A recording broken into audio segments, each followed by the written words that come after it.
Makailang beses na tayong nagbahagi ng istorya ng mga taong nagbabalik na mga napupulot nilang gamit at pera dito sa programa. At isa na naman pong Good Samaritan ang ating nakilala sa katauhan ni Dondon na gumagawa ng mabuti, meron o wala man nakakakita. Narito po ang kanyang kwento.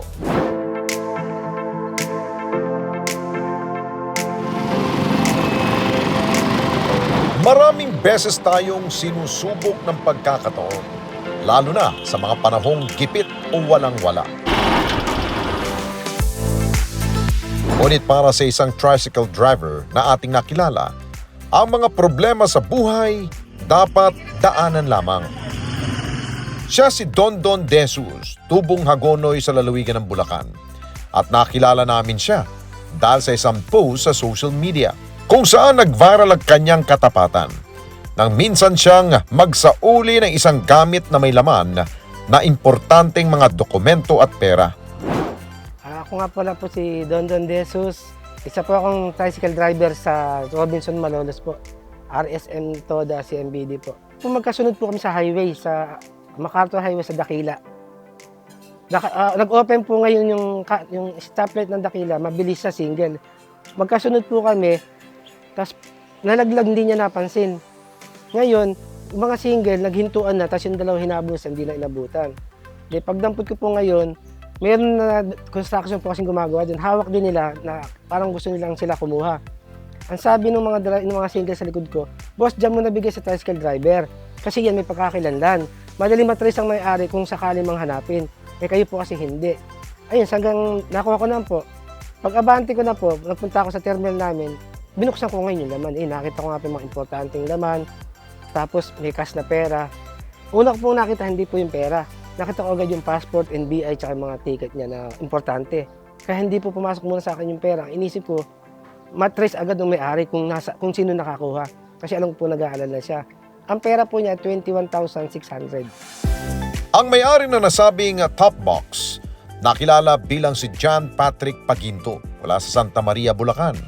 At dahil walang anumang contact number sa mga dokumentong kanyang nakita, si Dondon ginamit ang social media para manawagan. Agad-agad po, pinost ko po agad sa Balitang Malolos. Para kumalat po, nakasakali makarating sa kanya, di na siya maghanap o mag-alala na may nakakuha. Ang nilagay ko po doon sa Balitang Malolos, kung sino man po may-ari nito, para po madali nyo makita, pumunta po kayo sa terminal sa Robinson, Malolos. At ito rin po ang contact number ko at pangalan ko. Matapos ang ilang oras, isang nagpakilala na John Patrick ang nagpakita sa kanilang terminal. At dahil kasalukuyang nasa biyahe na mga oras na yon, inantay siya nito para personal na makapagpasalamat. Siguro po mga 2 oras lumipas, nauna siya sa akin kasi nabiyahe na po ako. Nandoon na pala siya. Nalaman daw po niya na huminto siya sa crossing. Nagtanong-tanong na baka sakali daw po na may nakakita na gano'n. Ang sabi agad ng mga riders din, mga lala mo, gano'n. Nakita namin yan, boss, nakapost, punta mo sa Robinson. May nagpost, hanapin mo yung Dondon De Jesus sa terminal ng Robinson. Nung una, sabi na, may radyo po kasi kami niraradyo na Vice, nandito na yung napulot mo yung may-ari. Sabi ko, sige, pakisabi ka ako na may sakay lang ako, pakihintay ako dyan. Tapos ginawa ko po, may nag-ring, sinagot ko siya pala yun. Sabi niya, boss, sige po, sige, okay lang po, kahit nasaan po kayo, kahit maghapon ako dito, hintayin ko kayo. Sabi niya gano'n. Opo, sandali lang, bayan lang naman po ako. Ayun, pagdating ko po, hindi ko alam kung yayakapin niya ako o sa tuwa na parang nakita ko din siya na nanggilid yung luha niya dahil eka nga naman po yung pera na nandoon, kaya niya kitain. Pero yung document na lahat ng papers, unang-una po yung passport, napakatagal daw pong proseso nun bago makakuha uli. Ang katapatang ito ni Dondon, hindi lamang pala isang beses niyang naipamalas. Dahil sa halos 7 taon niyang pagseserbisyo rito sa bayan ng Malolos, makailang beses na siyang nagbalik ng mga gamit at pera na naiiwan sa kanyang tricycle. Ang pinakamalaki ko po ay yung sa Muslim. 2018, bago pa lang po sa Toda, wala pang 1 year. 1 year pa lang po.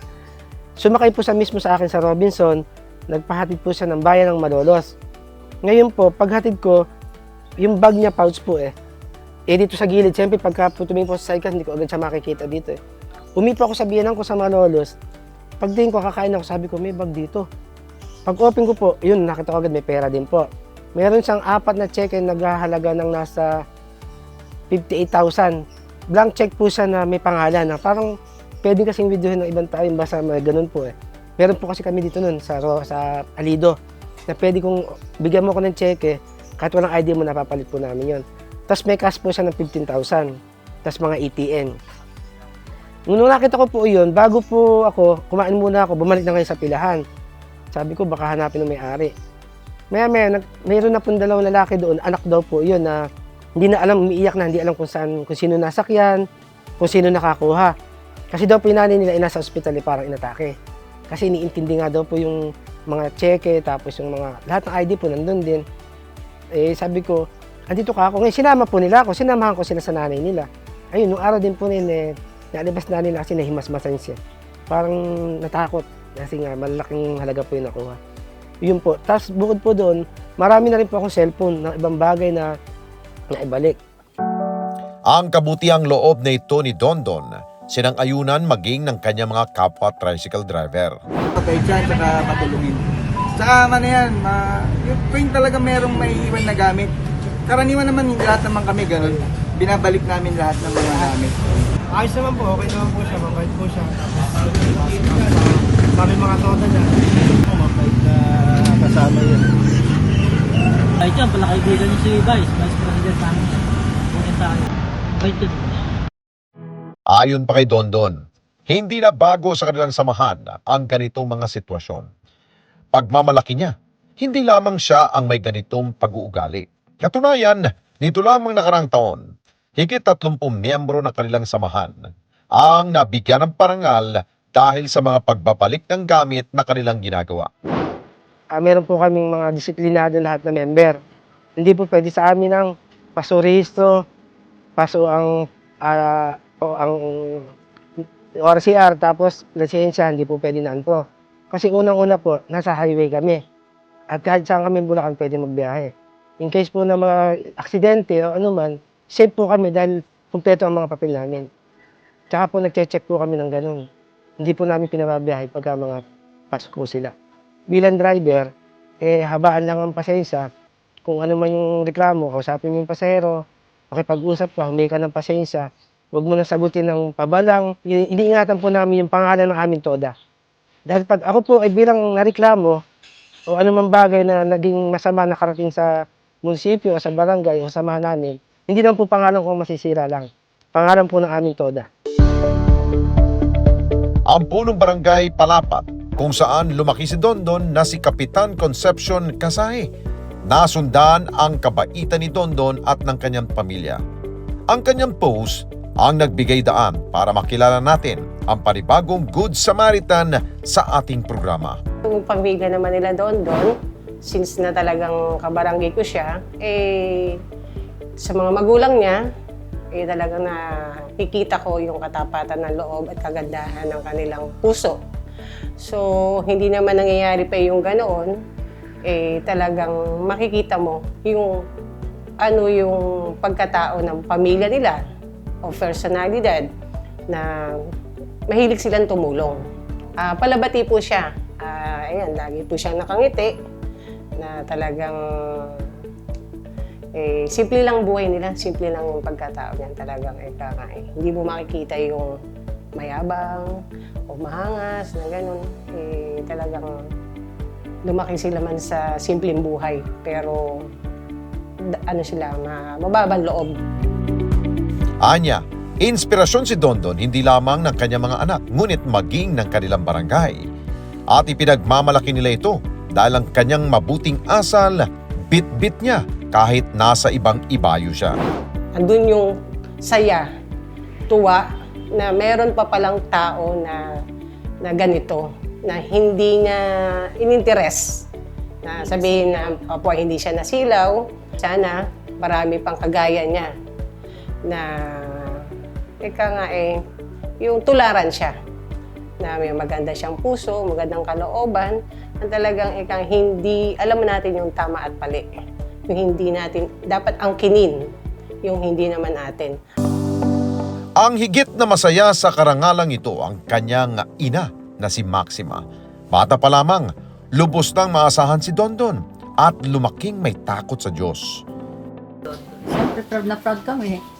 Kaya tontuwa nga ako, nakikilala siya ng madlang people na siya isang mabuting tao at hindi nga siya nagkakaroon ng interest sa mga ganyang bagay. Kahit kami gipit sa buhay minsan, pero hindi siya nag-interest. Kaya natutuwa. Pati anak niya, proud daw siya sa tatay niya. Honest daw. Sana nga, patuloy niya yung kanyang katapatan sa kapwa. At huwag siyang magagahaman kung may makita man siyang ganoon na malalaking halaga. Karangalan din namin ng buong pamilya na siya isang mabuting tao. At hindi siya nag-i-interest sa hindi kanya. Aminado si Dondon na napakahirap ng kanilang buhay. Hindi marangya at pilit na pinagkakasya ang kanilang mga kita para makatawid sa pang-araw-araw na gastusin. Ngunit ni minsan, hindi siya nasilaw sa mga bagay na alam niyang hindi sa kanya. Ako po nangangailangan din po ako ng pera, lahat naman po tayo. Meron din po akong pagkakautang. Pero noong time na yun, kahit hindi po isang beses lang nangyari sa akin na, siguro mayroong tao na sabi na, nadalang isip ko, pera na to sayang. Kaya lang ako po, unang-unang pumasok sa isip ko, hindi naman akin to, natakot din po ako sa Diyos. Baka mama, yung mga bagay na yun, lalo ang cash, mas kailangan o baka may sakit yung nangangailangan ng may-ari ng pera.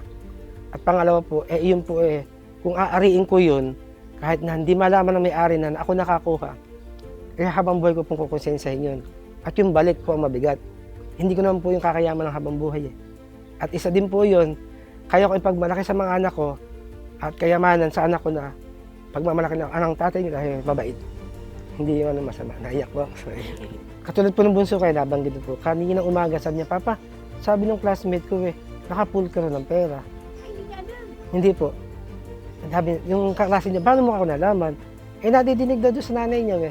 Totoo po ito, totoong kwento po ito, sabi ng bunso. Kaya naman, ako siyempre, di ba sabi ko sa inyo, pag hindi atin, hindi atin. Soli niyo kung may-ari. Ganun naman po sila, hindi naman po, yung mga anak ko naman magagalang yan. Mabait po.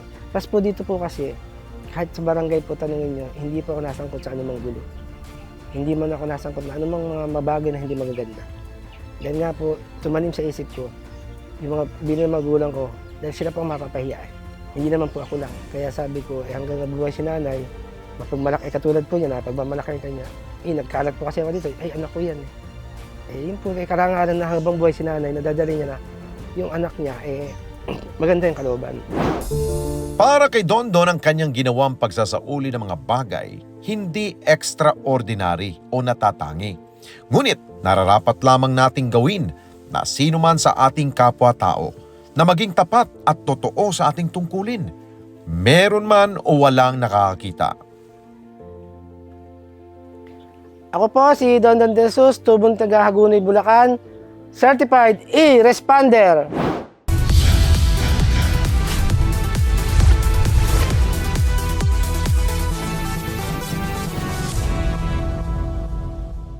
Mga kababayan, salamat po sa inyo pong pagsubaybay sa Responde Mata ng Mamamayan. Para mapanood pa ang iba pa naming pagresponde sa ating mga kababayan, i-click lamang ang subscribe button o i-follow lamang ang Net25 social media pages at Net25 TV.